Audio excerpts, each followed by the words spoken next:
My name's Lauren, and I'm 34. 8 years ago, I built a life I thought was unbreakable. A small business that's my pride. A cozy Ohio home filled with morning coffee and birdsong. And a husband, Nathan, who I trusted with every piece of my heart. But one quiet evening, a single text on his phone shattered it all. A secret plan hidden for months was about to unravel everything. What do you do when the person you love betrays you? I'm sharing my story to find out. Where are you watching from? Hit like, subscribe, and let's walk this path together. That evening, Nathan was late again. I stood in our kitchen chopping onions for spaghetti, the sharp scent stinging my eyes. The house felt too quiet, just the hum of the fridge and the occasional car passing outside. He'd been distant for weeks, always glued to his phone, muttering about work stress. I tried to brush it off, telling myself real estate was cutthroat, but the text I'd seen last night gnawed at me. Draft ready. We can file next week. My stomach twisted just thinking about it. I set the table, arranging the plates we'd picked out together at a flea market years ago. Blue ceramic, chipped, but loved. Nathan walked in, tie loosened, flashing that easy smile that used to make my heart skip. "Hey, sorry," he said. Client meeting ran over. I nodded, forcing a smile, but my hands trembled as I stirred the sauce. We sat down to eat, and he talked about a new property deal, his voice animated, but his eyes kept darting to his phone. It buzzed on the counter, and I froze my fork halfway to my mouth. He didn't move to check it, just kept talking, but the air felt thick, like a storm was coming.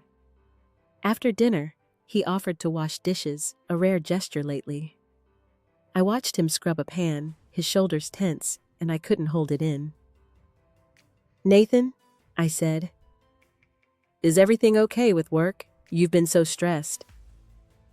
He turned, drying his hands, and gave me that look, half amused, half annoyed. "Just the usual grind, Lauren," he said. "Nothing I can't handle."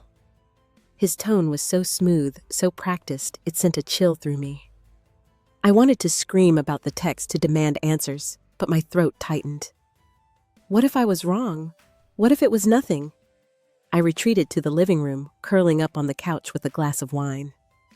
My phone lit up with a call from Harper, my best friend since college. Her voice was warm, grounding. "You sound off," she said. "What's up?" I hesitated, then admitted. "Nathan's been acting strange, staying late, barely talking."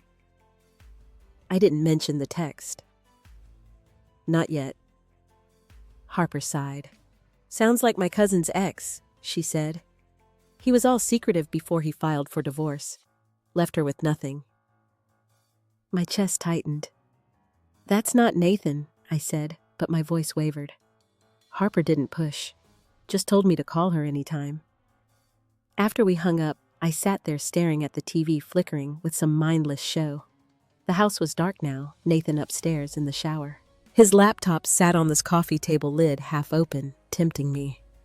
My heart pounded. I'd never snooped before, but that text, those words, they clawed at me. I glanced at the stairs, listening for the water running, then opened the laptop. His email was already logged in. I scrolled, my breath shallow, until I found it.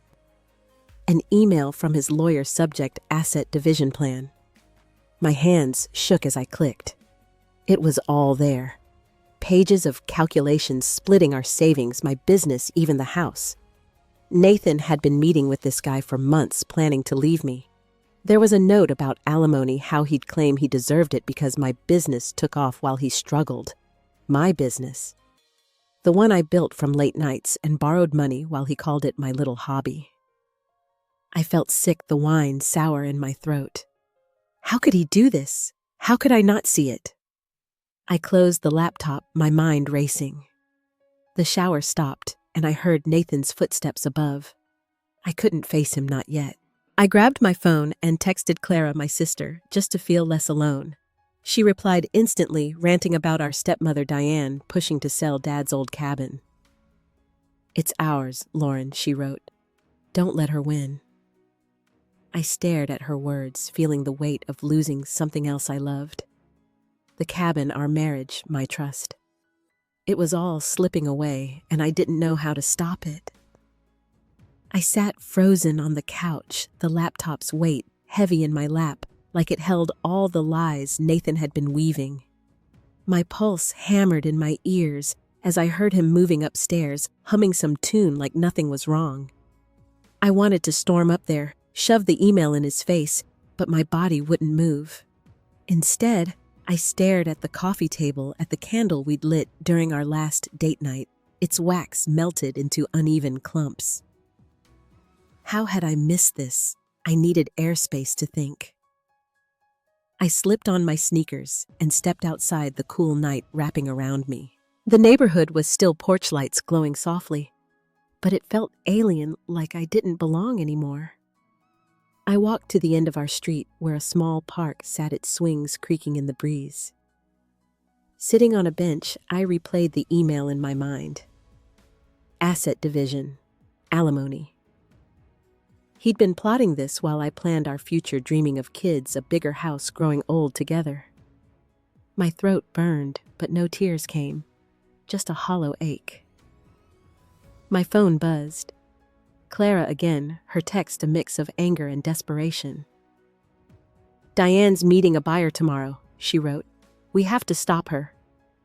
I typed back, promising to call tomorrow, but my heart wasn't in it.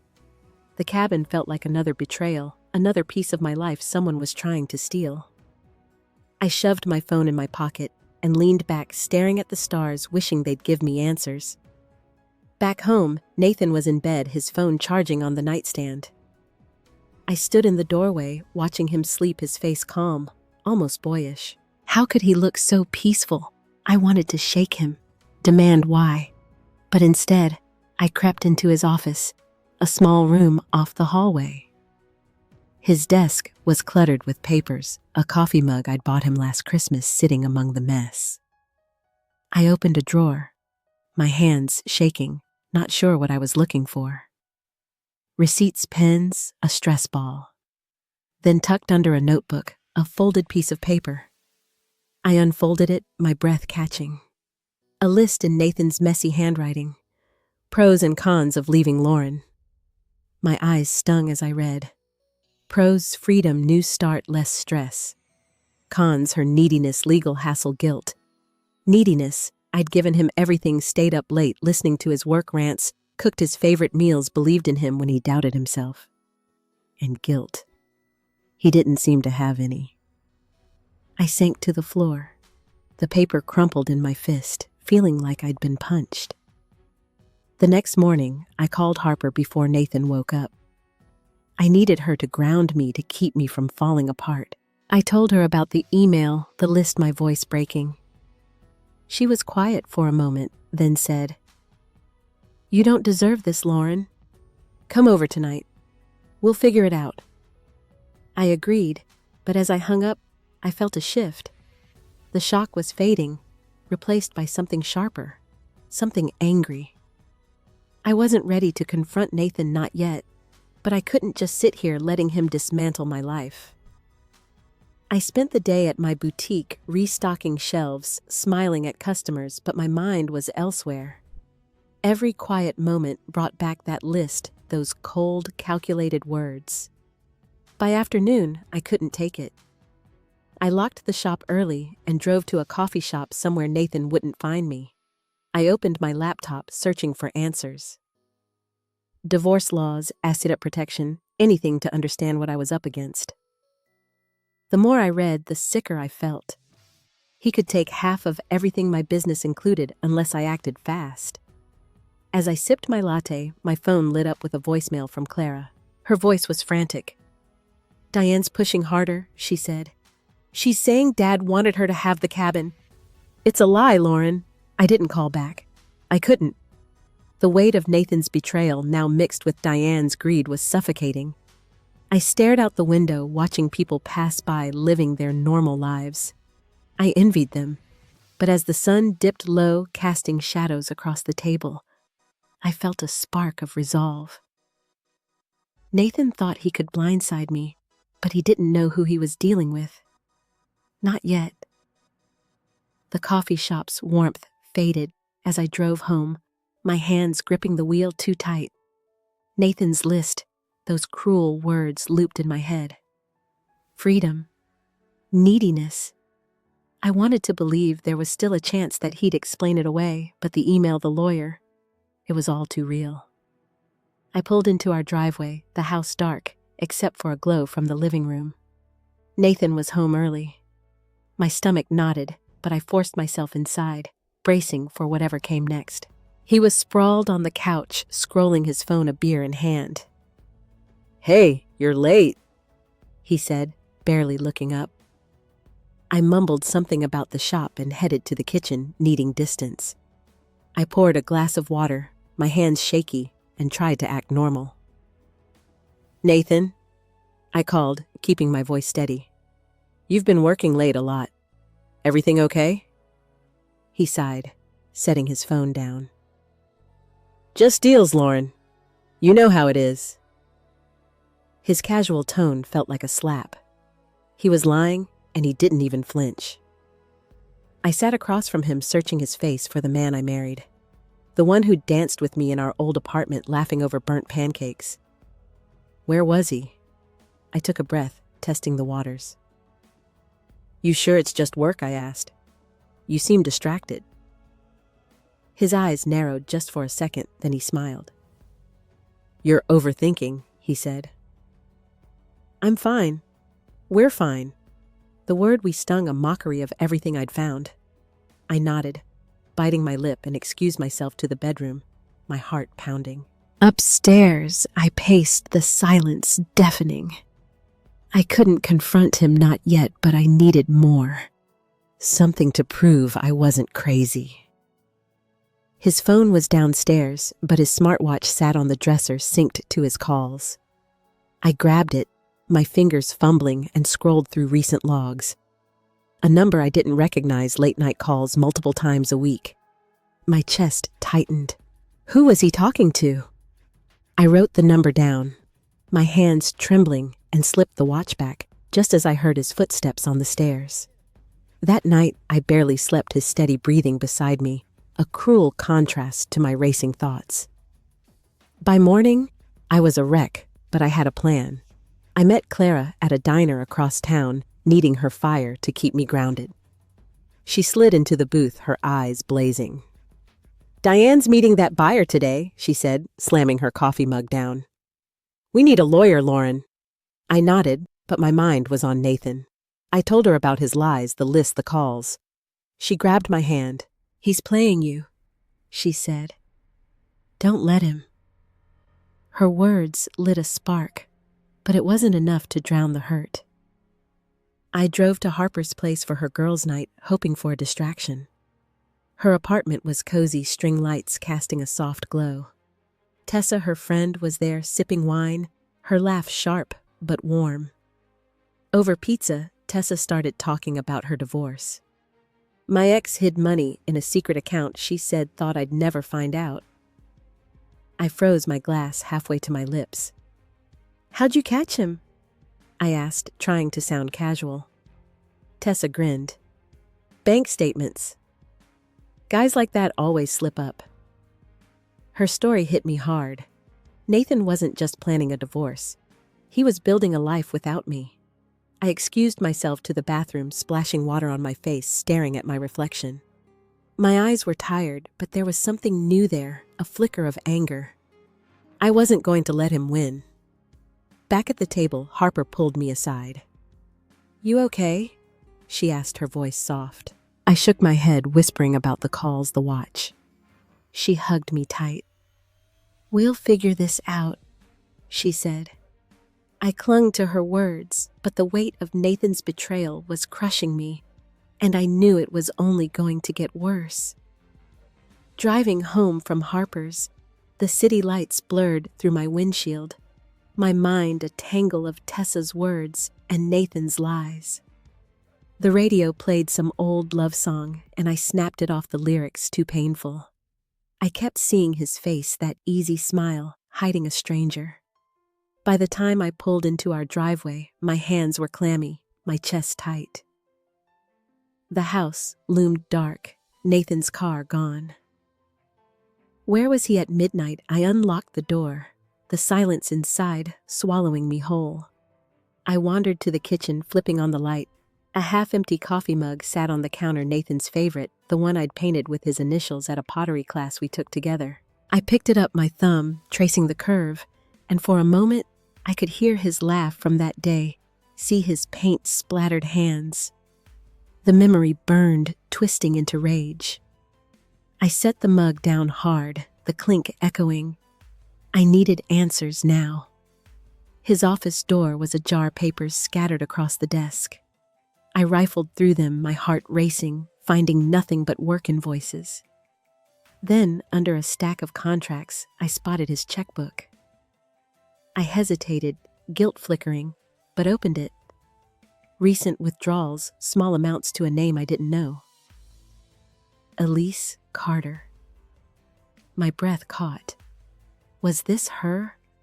The person he was calling late at night? I scribbled the name, my pen tearing the paper, and kept searching, desperation clawing at me. The house creaked, and I froze, half expecting Nathan to walk in. Nothing, just the wind. I moved to his filing cabinet, tugging open a drawer. Inside, a folder labeled taxes caught my eye. I flipped through it, finding bank statements, our joint account. Transfers hundreds of dollars to an account I didn't recognize. My knees buckled. He was siphoning money bit by bit right under my nose. How long had he been planning this? How blind had I been? I sank into his chair. The statements crumpled in my lap. My mind flashed to our wedding, his vows promising forever. I'd believed him, built my life around him. Now every memory felt tainted, like a photo with a crack running through it. I wanted to call Harper to scream, but my phone was dead and the isolation hit me like a wave. I was alone in this unraveling, a life I thought was mine. A car door slammed outside and my heart leapt. Headlights swept across the window. Nathan. I shoved the papers back, my hands shaking, and slipped into the hallway, flipping off the office light. I reached the stairs as the front door opened, his keys jangling. "Lauren?" He called, his voice casual, like he hadn't just been out, probably with her. In bed, I shouted, my voice steadier than I felt. I climbed the stairs, my legs heavy, and crawled under the covers, pretending to sleep. He came up, his footsteps slow, and I heard him pause by the bed. My eyes stayed shut, but I could feel him watching me, and for the first time, it scared me. He moved to the bathroom, and then, faintly, I heard it. A whisper. His voice low on the phone. "Keep it quiet," he said. "Just until the papers are signed." My blood ran cold. I lay there, heart hammering, as the truth sank in. Nathan wasn't just leaving me. He was building a new life with someone else, and I was the last to know. I woke up the next morning with a headache, the weight of Nathan's whispered phone call pressing on my chest. He was already gone, his side of the bed, cold, a note on the counter saying he'd be at a client breakfast. I stared at it, his neat handwriting mocking me. My hands shook as I poured coffee, the mug's warmth doing nothing to ease the chill inside. I couldn't keep pretending. I needed the full truth, no matter how much it hurt. I sat at the dining table, my laptop open, the room filled with the soft ticking of the wall clock. Nathan's email password was still saved from when we shared a family plan years ago. Guilt pricked at me, but I typed it in my fingers, hesitating over the keys. His inbox loaded, and there it was, a new email from his lawyer sent late last night. Subject: final divorce draft. I clicked, my breath shallow, and the words hit me like a freight train. The document was meticulous, outlining every step of Nathan's plan. He wanted half my boutique's profits, claiming he'd supported me emotionally during its startup. He listed our savings, the house, even my car, demanding a split. But the worst was a section about his new life with Elise Carter. They'd been renting an apartment together, planning to move in after the divorce. My vision blurred, tears burning, but I kept reading. He'd been transferring our money to a private account for months, calling it his safety net. Safety net. From me. I slammed the laptop shut, my heart racing. The dining room felt too small, the walls closing in. I stumbled to the guest room where we kept old keepsakes, needing something to anchor me. I pulled a quilt from the closet, one my dad had given us at our wedding. Its patchwork faded, but soft. I wrapped it around my shoulders, sinking to the floor, and let the sobs come. Every stitch in that quilt held a memory. Dad's laugh, Nathan's promises, a life I thought was real. Now it was all a lie. My phone buzzed, snapping me back. Clara's name flashed on the screen, her voice frantic when I answered. Lauren Diane sold the cabin, she said, her words tumbling over each other. She forged our signatures. It's gone. I clutched the quilt tighter, my voice barely a whisper. How could she? Clara's anger poured through the phone, but I felt numb, the loss of Dad's cabin piling onto Nathan's betrayal. It was too much like the world was conspiring to take everything I loved. I hung up my hands, trembling, and paced the room, the quilt trailing behind me.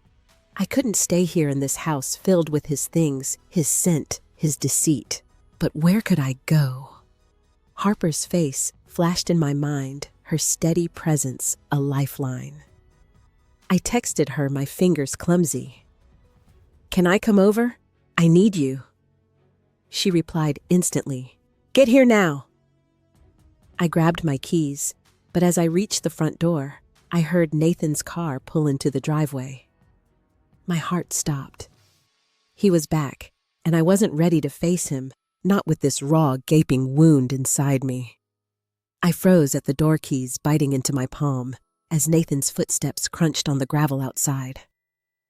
My pulse thundered, urging me to run, but my legs wouldn't move. The lock clicked, and he stepped inside, his suit jacket slung over his shoulder, eyes locking onto mine. You're up early, he said, his tone light, like we were still playing house.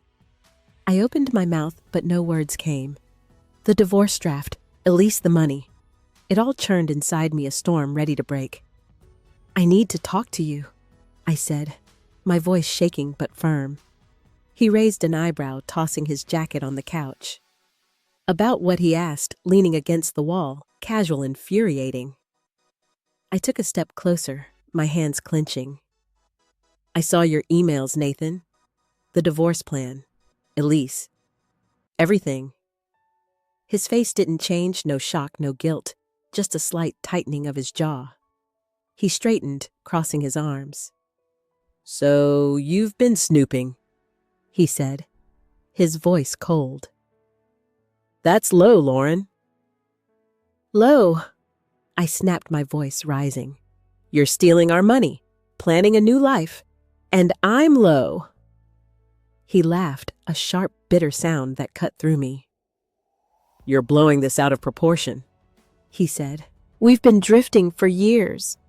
You're too focused on your shop, your dreams. I need more. His words landed like blows, each one tearing at the life I'd built around him.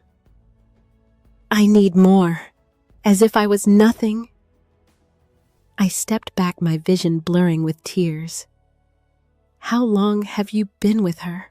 I asked, hating how small my voice sounded. He shrugged, looking away. A while, he said. Elise gets me. She's not clingy, not always pushing for some perfect life. Clingy. The word from his list echoed, stabbing deeper now, spoken aloud. I wanted to scream, to throw something, but I stood there trembling as he kept talking. I was going to tell you, he said, but you made it so hard, always acting like everything's fine. My phone buzzed in my pocket, probably Harper, but I ignored it. Nathan moved closer, his voice softer now, manipulative. Look, we can do this clean, he said. Sign the papers and we both move on. You'll keep your shop. I don't want to fight. His calmness was worse than anger, like I was a problem to solve, not his wife. I saw the emails, I said, my voice breaking. You want half of everything. You're already living with her. His eyes flickered caught, but he didn't deny it. You don't understand, he said, his tone sharp now. I deserve this. I stuck around, supported you while you chased your dreams. I'm done waiting. My knees buckled, and I grabbed the stair railing, the wood cool under my fingers. Supported me? I whispered. I worked nights, Nathan. I believed in you. I loved you. He looked away, his silence louder than any confession. The room spun, my world collapsing under the weight of his betrayal. I turned to leave, needing air. Needing Harper, but Nathan grabbed my arm. Don't make this messy, he said, his grip tight. You'll regret it. I yanked free, my heart shattering, and ran to my car, the door slamming behind me. Rain pelted the windshield as I drove, tears streaming the road a blur. I was broken, hollow, with nowhere left to hide from the truth.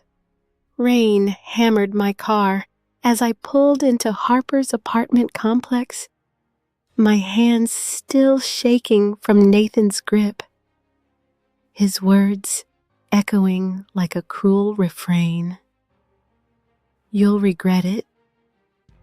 I sat there, engine idling, the world outside a gray blur. My phone glowed with missed calls from Harper, but I couldn't move, not yet.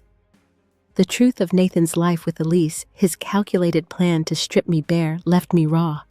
But something else stirred beneath the pain, a spark small but fierce, refusing to let him win. I grabbed my bag and ran through the downpour to Harper's door. She opened it before I knocked her eyes wide with worry. Get in here, she said, pulling me into a hug. I collapsed onto her couch, soaked and shivering, and it all spilled out: Nathan's confession, the apartment with Elise, his demand for my business. Harper listened, her jaw tight, then handed me a mug of tea, the steam curling between us. You're not alone, she said. We're fixing this. Her words steadied me like a lifeline. I sipped the tea, its warmth spreading, and felt my resolve harden. I couldn't let Nathan dismantle my life. Not my boutique, not my future. Harper sat beside me, her laptop open. Let's start with what you know, she said. I told her about the money transfers, the divorce draft, Elise's name on everything. She nodded, typing fast. Tessa knows this stuff, she said. She'll help. We called Tessa, putting her on speaker. Her voice was calm, practical, cutting through my fog. You need to protect your assets, she said. Now, before he files. I hesitated, guilt creeping in.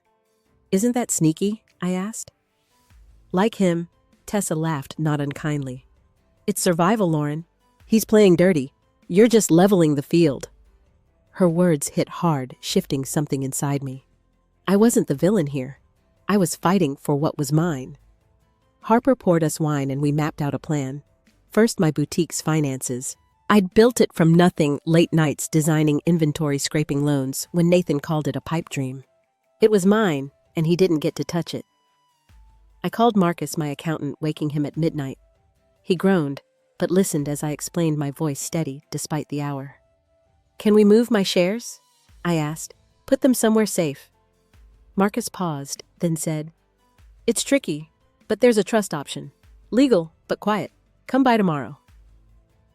I hung up my heart, racing not with fear, but purpose. Harper squeezed my hand. You're doing this? She said, her eyes shining. I nodded, feeling the weight of my decision. This wasn't just about money, it was about reclaiming my voice, my power. I glanced at my phone, a text from Clara lighting up the screen. Diane's dodging us, she wrote. We need a lawyer. The cabin, another battle, felt like a mirror to this one. I typed back, I'm on it. Let's fight. As dawn broke painting Harper's living room in soft pinks, I felt a shift. The woman Nathan called clingy, the one he'd planned to discard, was waking up. I wasn't ready to confront him, not yet, but I was done being his victim. I stood stretching and looked at Harper. "Let's get to work," I said, my voice firm, a fire kindling inside me, ready to burn. Harper's kitchen table became my war room, papers and coffee cups, scattered as morning light streamed through the blinds. I sat across from Marcus, his laptop open, spreadsheets glowing on the screen. My boutique's numbers stared back at me, every digit a piece of my soul. Marcus adjusted his glasses, his voice steady. "We can set up a trust," he said. "Your shares, personal savings, even your investment account. It's protected, but we need to move fast." I nodded, my jaw tight. "Do it," I said. He walked me through the paperwork, each signature feeling like a step away from Nathan's shadow. My hand trembled as I signed, not from fear, but from the weight of what I was doing. This wasn't just about money. It was about drawing a line, saying I was worth more than his betrayal. Marcus glanced up, his eyes kind but serious. "You sure about this, Lauren?" he asked. "It's legal, but Nathan won't like it." I met his gaze. "He doesn't get to decide anymore," I said, my voice low, resolute. After Marcus left, I called Rachel, the lawyer Clara had found to fight Diane over the cabin. Her office was a small, cluttered space downtown, smelling of old books and lemon cleaner. Rachel leaned back in her chair, her sharp eyes scanning the divorce draft I'd printed. "Nathan's lawyer is a shark," she said, tapping her pen. "But this affair with Elise, that's leverage. We'll use it." I swallowed the word affair, still cutting deep, but her confidence steadied me. "What about my trust?" I asked. She smiled, a glint in her eye. "Smart move. It'll make his claim messy." Rachel suggested a private investigator to solidify my case. I hesitated, the cost daunting, but Clara's text from earlier burned in my mind. "Fight," she'd said. I hired Leo, a gruff man with a no-nonsense vibe, over the phone. He promised photos, receipts, anything to prove Nathan's double life. It felt strange turning detective on my own husband, but the woman who'd trusted him blindly was gone. I was learning to play his game, and I'd play it better. Back at Harper's, I sat on her balcony, the city humming below. The air was crisp, carrying the faint scent of rain. I opened my laptop, my fingers hovering over the keys. Then on impulse, I created a fake email account, something untraceable. I typed a message to Nathan, short and cryptic. "Your wife moved her assets. Good luck." I hit send, my heart pounding. It was a test, a way to see how he'd react, to know if he was as greedy as I feared. Minutes later, my burner phone buzzed with a forwarded call log from Leo. Nathan, frantic, calling his lawyer. "She's hiding money," he snapped. "Fix it." I smiled, a cold, quiet satisfaction settling in. Inside, Harper was cooking, the smell of garlic and basil filling the apartment. She glanced at me, reading my face. "You look different," she said, stirring a pot. "Stronger." I shrugged, but her words sank deep. I was different. The woman who'd sobbed in Nathan's office, clutching his cruel list, was fading. I was building something new, brick by brick, and it felt good. Clara called, her voice lighter. "Rachel's filing against Diane," she said. "We might win this." I smiled, the cabin fight fueling my own. "Keep pushing," I told her. As night fell, I stood in Harper's guest room, staring at my reflection in a small mirror. My eyes were tired, but sharp, like they saw the world clearer now. I slipped the burner phone into a drawer, its screen dark. I didn't need to taunt Nathan anymore. I'd already taken the first step, and it was enough. I turned off the light, the room quiet, and let that truth settle in my bones, a silent vow to keep fighting, no matter what came next. I woke to the sound of Harper's coffee maker gurgling the scent of roasted beans drifting through her apartment. My neck ached from sleeping on her couch, but my mind was clear sharpened by yesterday's decisions. The trust was in place, my boutique's shares and savings locked away. Nathan's panicked call to his lawyer replayed in my head, a small victory that felt like breathing again. I sipped coffee at her counter, staring at my phone, waiting for the fallout I knew was coming. By noon, it hit. Rachel called, her voice clipped. "Nathan filed the divorce papers this morning," she said. "His lawyer's pushing for half your assets, but the trust threw them off. They're scrambling." I leaned against the wall, the cool plaster grounding me. Scrambling. Good. I imagined Nathan's face, that smug confidence cracking when he realized I wasn't the pushover he'd counted on. Rachel added, "We've got a hearing next week. Stay sharp." I hung up my hands, steady, but my heart racing. Harper was at work, so I walked to a nearby park, needing space to process. The air was crisp leaves crunching under my boots. I sat on a bench, watching a jogger pass her ponytail, bouncing. Normal life felt distant, like I was watching it through glass. My phone buzzed, a text from Leo, the investigator. "Got photos," he wrote. "Hotel receipts, too. Nathan and Elise? I'll send them tonight." My stomach twisted, not with pain, but with a strange calm. Evidence? Power? Clara called as I headed back, her voice bright for once. "Rachel's got Diane cornered," she said. "The cabin sale's fraudulent. We're getting it back." I smiled, her excitement infectious. "That's amazing," I said, meaning it. We talked strategy, and for the first time in weeks, I felt like we were a team again, not just sisters, but allies. She paused, then added, "You sound different, Lauren. Tougher." I laughed softly, unsure how to respond. Maybe I was. Back at Harper's, I opened my laptop, pulling up the boutique's sales reports. Numbers were up, new orders flooding in. I'd been so buried in Nathan's mess, I'd forgotten how much I loved this work, the thrill of a customer's glowing review. I emailed my assistant planning a spring collection, my fingers flying. It wasn't just about money. It was proof I could rebuild, that Nathan hadn't taken everything. But as I worked, a knot formed in my chest. He'd still try to fight to claw back what he thought was his. Evening came, and Leo's email arrived. I hesitated, then opened the attachments. Photos of Nathan and Elise laughing outside a hotel, her hand on his arm. Receipts for dinner's room charges, dates stretching back months. My throat tightened, but I didn't cry. I forwarded them to Rachel, my hand steady. This was my ammunition, and I'd use it. But as I closed the laptop, the silence of Harper's apartment pressed in heavy with the reality of what I'd done. I'd shifted the game, but Nathan wasn't done, and the weight of that truth settled like stone. Harper came home, her keys clinking as she dropped them on the counter. She saw my face, the laptop still open, and didn't ask. Just handed me a takeout bag, the warm smell of Thai curry filling the room.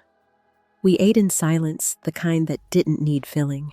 But my mind was elsewhere, replaying Rachel's words about the hearing, Leo's photos, Nathan's voice on that call, desperate and caught. I'd outmaneuvered him, but the victory tasted bitter, like ashes in my mouth. The next day, I walked into the courthouse, my heels clicking on the marble floor. Rachel was there, her briefcase stuffed with documents, her nod reassuring. Nathan sat across the room, his lawyer whispering in his ear. He didn't look at me, not once, his eyes fixed on the table, fingers drumming. The judge, a woman with sharp glasses, called us forward. Rachel presented the trust, the affair, evidence, the transfers. Nathan's lawyer stammered, unprepared, his arguments crumbling. The judge's pen scratched notes, her face unreadable. I should have felt triumphant, but watching Nathan, his shoulders slumped, I felt a pang. Not pity, not love, just a strange ache for the man I thought he was. The hearing ended quickly, the judge favoring my side, scheduling another date. Outside, Nathan approached, his face, tight eyes avoiding mine. "You think you're clever," he said, his voice low, almost a hiss. "This isn't over." I held his gaze, my voice steady. "It is for me," I said, and walked away, the air cold against my skin. I drove to a cemetery on the edge of town where Dad's grave sat under an oak tree. The grass was damp, the stone weathered, but clean. I knelt, tracing his name, and whispered, "I'm trying, Dad. I'm fighting." The wind rustled, carrying the faint hum of distant traffic.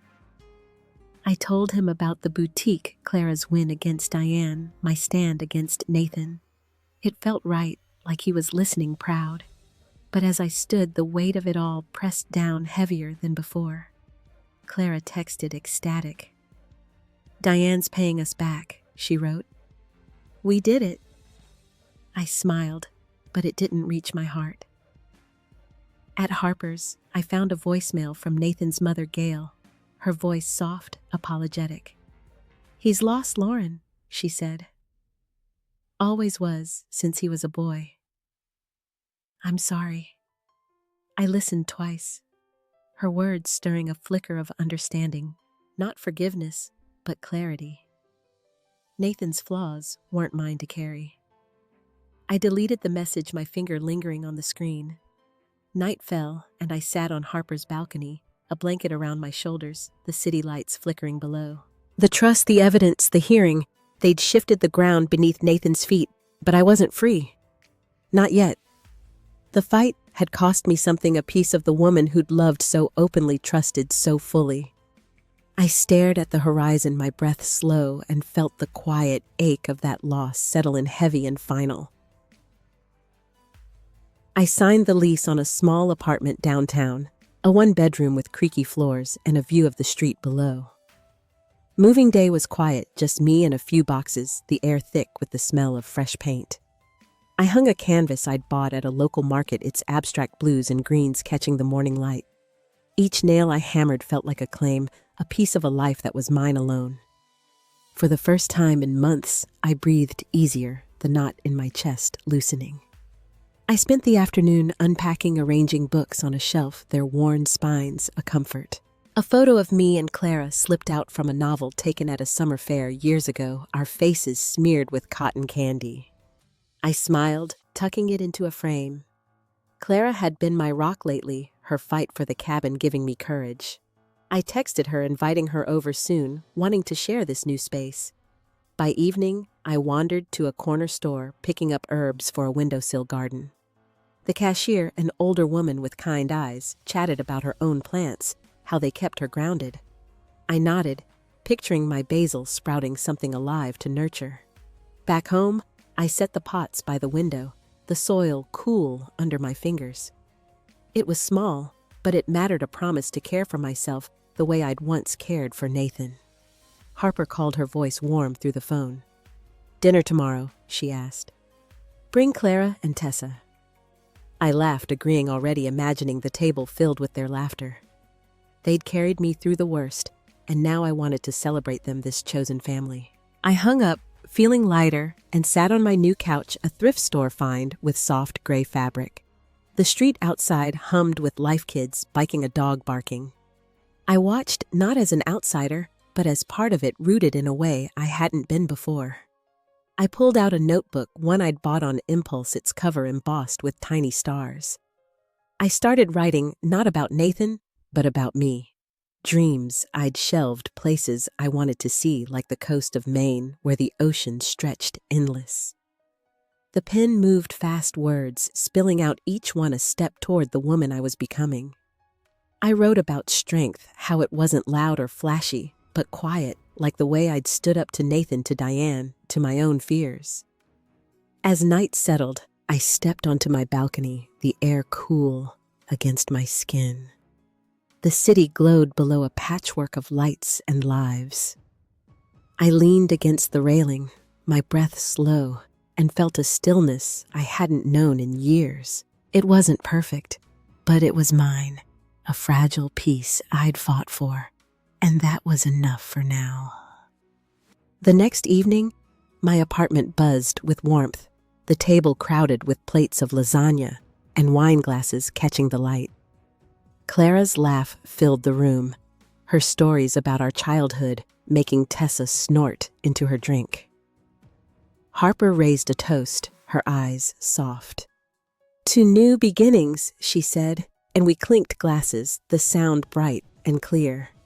I looked at them, these women who'd held me up, and felt a quiet gratitude like a current running deep beneath my skin.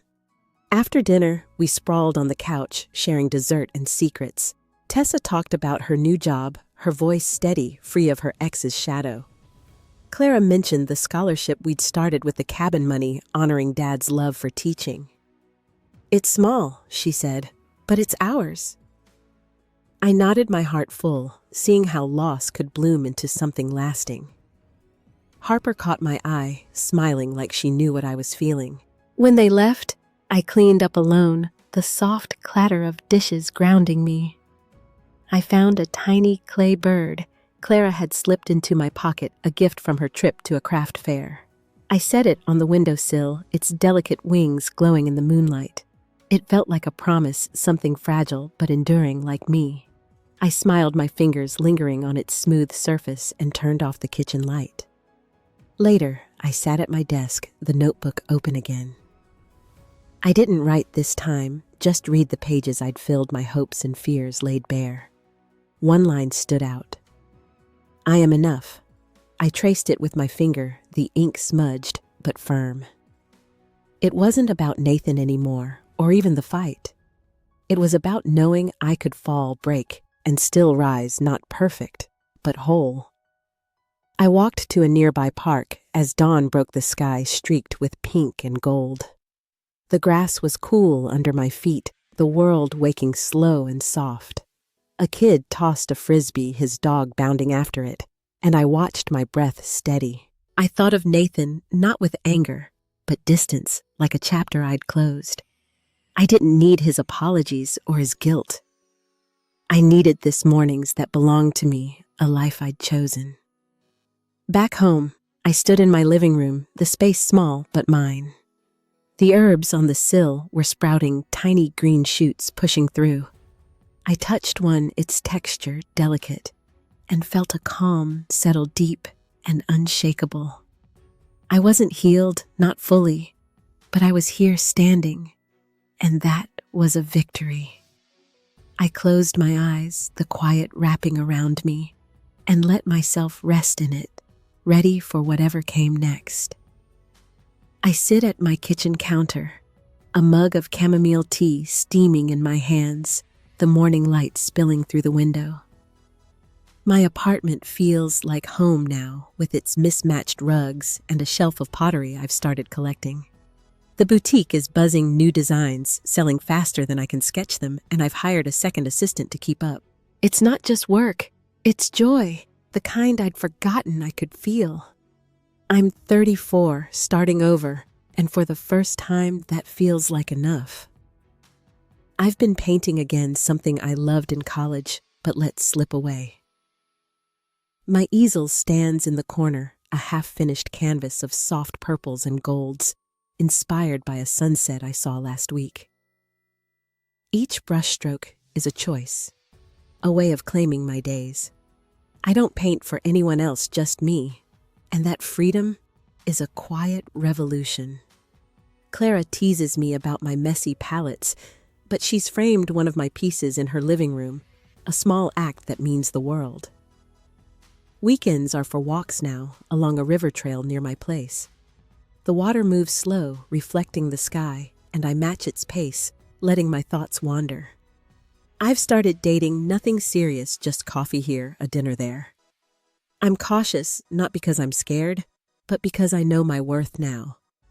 A guy named Ben made me laugh last week, his stories about his dog breaking the ice. I didn't feel the old urge to please or prove myself. I was just there, present, and it felt right. Clara and I drove to the scholarship ceremony last month, the one we funded with Dad's cabin money. It was held in a school auditorium, the air thick with pride and nervous energy. A girl named Maya got the first award her speech about wanting to be a teacher choking us both up.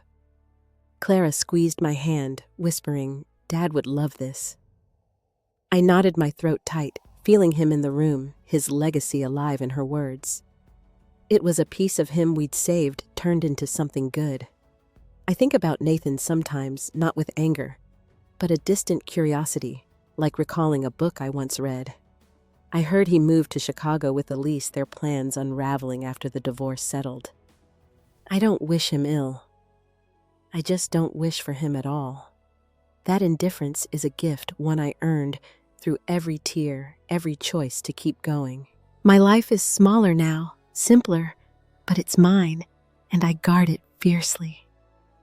As I sip my tea, the steam curling upward, I feel the weight of all I've carried and set down.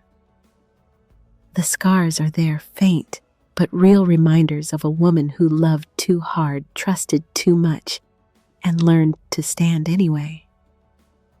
I set the mug down, the ceramic cool against my palm, and breathe slow the world outside, waking soft and steady, waiting for me to meet it. I stand in my bedroom, a small box of old letters open on the bed. They're from years ago, friends, family, even a few from Nathan, back when his words felt like promises.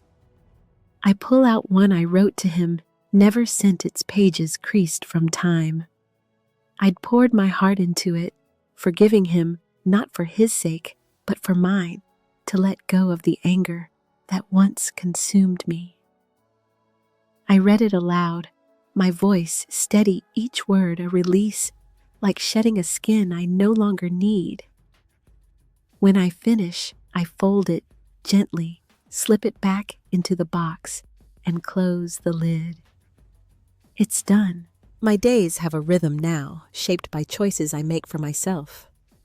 I take pottery classes on Thursdays, my hands shaping clay into bowls and mugs. Each curve a quiet act of creation. I volunteer at a community center, helping kids with art projects, their laughter filling gaps I didn't know were there. These moments aren't grand, but they're mine, built from the ground up, proof that life goes on even after it breaks. What I've learned isn't simple, not a tidy quote to frame. Betrayal taught me to listen to my gut, to trust the quiet voice that whispered something was wrong long before I had proof. It showed me strength isn't about winning, but about standing up again and again, even when your hands shake. I've learned to hold space for pain and joy, to let them coexist without letting one define me.